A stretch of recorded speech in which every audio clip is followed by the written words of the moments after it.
بسم الله الرحمن الرحيم. الحمد لله رب العالمين والصلاة والسلام على سيد الأنبياء والمرسلين أما بعد فأستعيذ بالله من الشيطان الرجيم. بسم الله الرحمن الرحيم. السلام علیکم ورحمۃ اللہ وبرکاتہ. عزیز طلبہ کرام، امید کرتا ہوں احباب خیر سے ہوں گے. انشاءاللہ آج ہم مشکات المصابیح کے درس نمبر 130 میں باب الترجل فصل ثانی سے حدیث نمبر 4467 سے لے کر 4471 تک پڑھنے کی سعادت حاصل کریں گے. آج کے درس میں ان احادیث مقدسہ کا ترجمہ ہوگا اور ساتھ ساتھ ان احادیث مقدسہ کی توضیح و تشریح کرنے کی سعادت حاصل کریں گے. تو آئیے طلبہ کرام بلا تاخیر بڑھتے ہیں اپنے آج کے درس کی طرف. بسم اللہ الرحمن الرحیم. حضرت عائشہ رضی اللہ تعالی عنہا راویہ ہیں. وعنها قالت اومت امرأة من وراء الستر بيدها كتاب الى رسول الله صلى الله عليه وسلم فقبض النبي صلى الله عليه وسلم يده فقال ما ادري ايد رجل ام يد امرأة قالت بل يد امرأة قال لو كنت امرأة لغيرت أظفارك يعني بالحناء. اور رواہ ابو داود والنسائی.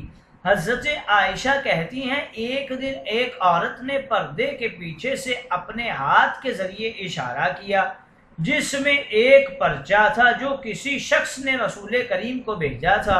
یعنی اس عورت نے پردے کے پیچھے سے اپنا ہاتھ نکال کر وہ پرچہ حضور علیہ السلام کو دینا چاہا، لیکن نبی کریم نے اپنا ہاتھ کھینچ لیا اور فرمایا کہ مجھے نہیں معلوم کہ یہ ہاتھ مرد کا ہے یا عورت کا ہے.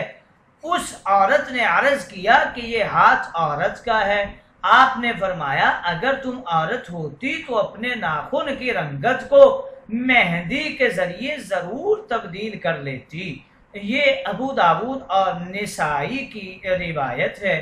اومت امرأۃ، یہ لفظ اصل مادہ کے اعتبار سے اومات ہے، تخفیف کی غرض سے دوسرے حمزہ کو حذف کر دیا گیا ہے. یہ اشارہ کے معنی میں ہے.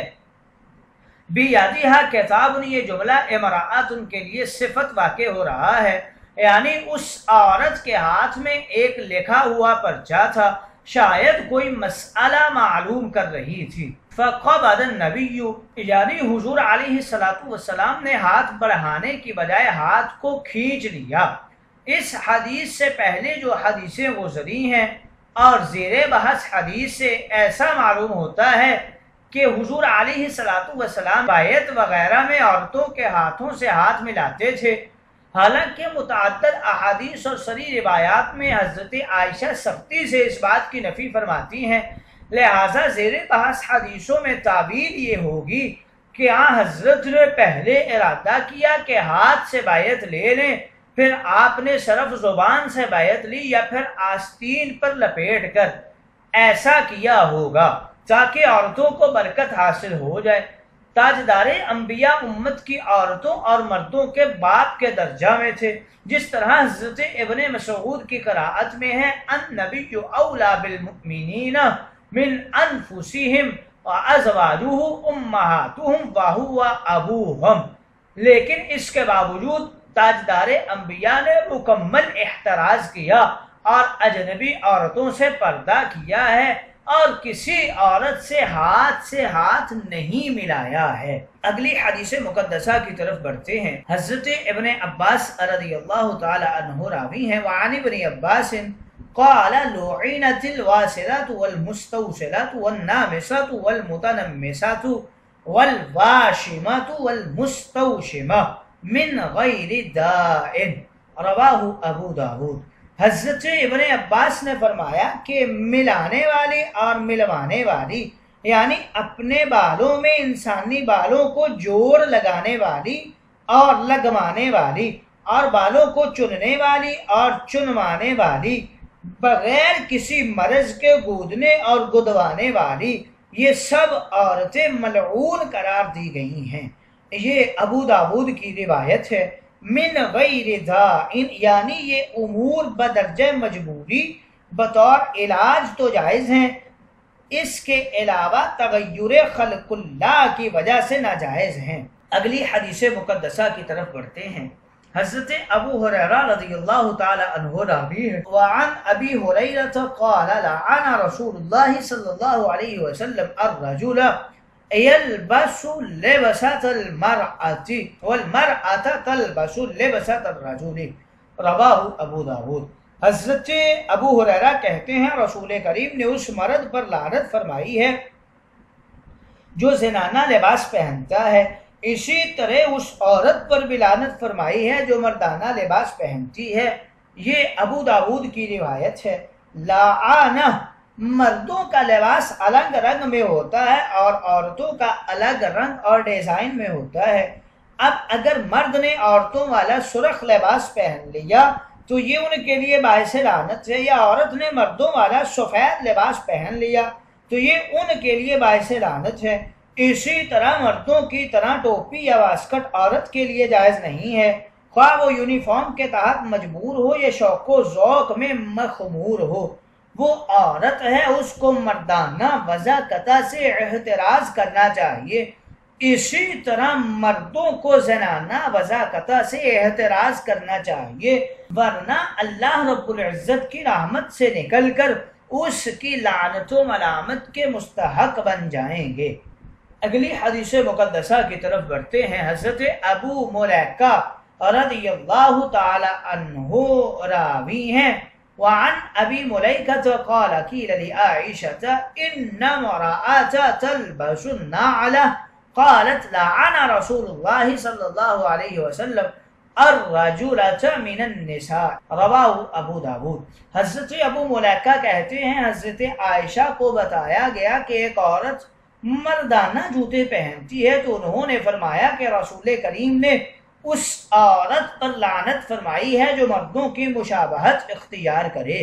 یہ ابو داود کی روایت ہے۔ یہ رجل مذکر ہے، رجل مؤنث ہے۔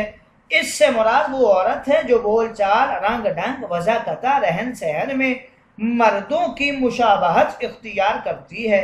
یہ مذموم حرکت ہے جو باعث لعنت ہے، لیکن جو عورت علم و دانش اور عقل و رائے اور حکمت و دانائی میں مردوں کی مشابہ صفات رکھتی ہے وہ مشابہت مذموم نہیں ہے، جیسا کہ کہا گیا ہے کانت عائشہ رجلۃ الرأی، حضرت عائشہ کی رائے اور عقل مردوں کی طرح تھی۔ اگلی حدیث مقدسہ کی طرف بڑھتے ہیں۔ حضرت ثوبان رضی اللہ تعالی عنہ راوی ہیں۔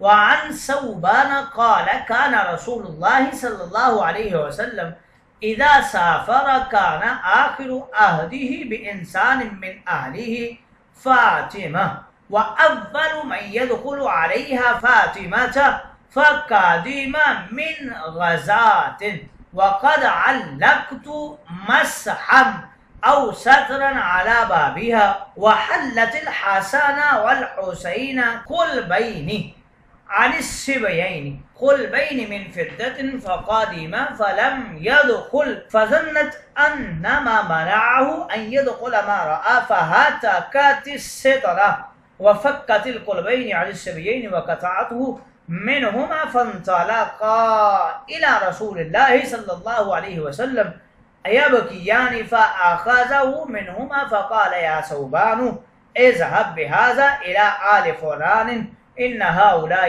أهل أكره أن يأكلوا طيباتهم في حياتهم الدنيا يا ثوبان اشتر لفاطمة كلادة من عسب وسوارين من عاج، رواه ابو داود، رواه احمد و ابو داود۔ حضرت ثوبان رضی اللہ تعالی عنہ کہتے ہیں رسول کریم جب سفر پر روانہ ہوئے تو اپنے اہل و عیال کے لوگوں میں سے آخری وقت حضرت فاطمہ کو عطا کرتے، اور جب سفر سے واپس تشریف لاتے تو سب سے پہلے حضرت فاطمہ کے گھر تشریف لے جاتے، یعنی سفر کے لیے روانگی کے وقت آپ پہلے دیگر اہل بیت سے الوداعی ملاقات فرماتے پھر ان سب سے فارغ ہو کر اور سب کو رخصت کر کے آخر میں حضرت فاطمہ کے پاس تشریف لے جاتے، ان سے جو کچھ کہنا سننا ہوتا کہتے سنتے، اور جو کوئی نصیحت اور وصیت کرنی ہوتی تو وہ فرماتے اور خدا حافظ کہہ کر روانہ ہو جاتے۔ اور پھر جب سفر سے واپس تشریف لاتے تو سب سے پہلے فاطمہ رضی اللہ تعالی عنہا کے گھر آتے اور سب سے پہلے ان سے ملاقات کرتے۔ چنانچہ ایک مرتبہ حضور علیہ الصلوۃ والسلام ایک جہاد کے سفر سے واپس آئے۔ اس وقت حضرت فاطمہ اپنے مکان کے دروازے پر ٹاٹ کا پردہ لٹکا رکھا تھا۔ بظاہر یہ معلوم ہوتا تھا کہ انہوں نے وہ پردہ آرائش کی خاطر لٹکایا تھا، کیونکہ اگر پردہ کی ضرورت ہوتی تو حضور علیہ الصلوۃ والسلام کو کوئی ناگواری نہیں ہوتی، لہٰذا انہوں نے اپنے دونوں صاحبزادوں حضرت حسن اور حسین کو چاندی کے 2 کڑے پہنا رکھے تھے، یعنی ان میں سے ہر ایک کو ایک ایک کڑا یا 2 کڑے پہنا رکھے تھے۔ جب تاجدار انبیاء معمول کے مطابق سفر سے واپسی میں سب سے پہلے حضرت فاطمہ کی ملاقات کے لیے ان کے گھر تشریف لائے اور یہ چیزیں دیکھی تو آپ نے ان کے گھر میں داخل ہونا پسند نہیں فرمایا۔ حضرت فاطمہ سمجھ گئی کہ جس چیز نے تاجدار انبیاء کو ان کے گھر میں داخل ہونے سے روکا وہ یہ ہے جو آپ نے دیکھا کہ یعنی دروازہ پر پردے کا لٹکنا اور حسن و حسین کے ہاتھوں میں کڑوں کا ہونا۔ چنانچہ حضرت فاطمہ نے فوراً پردے کو پھاڑ ڈالا اور صاحبزادوں کے ہاتھوں سے کڑوں کو اتار کر توڑ ڈالا۔ پھر دونوں صاحبزادے ان ٹوٹے ہوئے کڑوں کو لے کر روتے ہوئے تاجدار انبیاء کی خدمت میں حاضر ہوئے۔ آپ نے ان دونوں کڑوں کو لیا اور مجھ سے فرمایا کہ اے صوبان، ان کڑوں کو لے جا کر فلاں شخص کے گھر والوں کو دے آؤ، یعنی آپ نے اپنے رشتہ داروں میں سے کسی شخص کا نام لے کر فرمایا کہ اس کے گھر والوں کو دے آؤ، کیونکہ وہ محتاج و ضرورت مند تھے۔ چونکہ یہ دونوں میرے بچے اہل بیت میں سے ہیں، اس لیے میں اس کو اچھا نہیں سمجھتا کہ یہ دنیاوی زندگی میں بہترین غذا کھائیں، یعنی میرے نزدیک یہ پسندیدہ نہیں ہے کہ میرے یہ بچے بہترین غذاؤں اور نفیس پوشاک اور اسباب و لذت اس سے فائدہ اٹھائیں، یا آپ نے بہترین غذا سے عیش و آرام کی زندگی اختیار کرنا اور دنیا کی لذتیں حاصل کرنا مراد لیا ہے۔ نیز تاجدار انبیاء نے ارشاد فرمایا، گویا یہ واضح فرمایا کہ میں اپنے اہل بیت کے بارے میں اس چیز کو اختیار کرتا ہوں کہ وہ اس دنیا میں فقر و زہد اور سختی و مشقت کی زندگی اپنائیں، تاکہ آخرت میں ان کے درجات بلند ہوں اور ان کا شمار ان لوگوں میں ہو جن کے حق میں اللہ تعالیٰ نے فرمایا اذھبتم طیباتکم فی حیاتکم الدنیا۔ لیکن اس کے ساتھ ہی حضرت نے چشم تصور سے اپنی لخت جگر فاطمہ کی شکستہ دلی کو بھی دیکھ لیا، اس لیے ان کے تئیں شفقت و محبت کا اظہار کرتے ہوئے یہ بھی فرمایا کہ اے صوبان، فاطمہ کے لیے عصب کا 1 ہار اور دونوں بچوں کے لیے ہاتھی دانت کے 2 کڑے خرید لینا، تاکہ فاطمہ کی دلجوئی ہو جائے اور بچوں کی بھی عاشق شوئی ہو جائے۔ یہ احمد اور ابو داود کی روایت ہے۔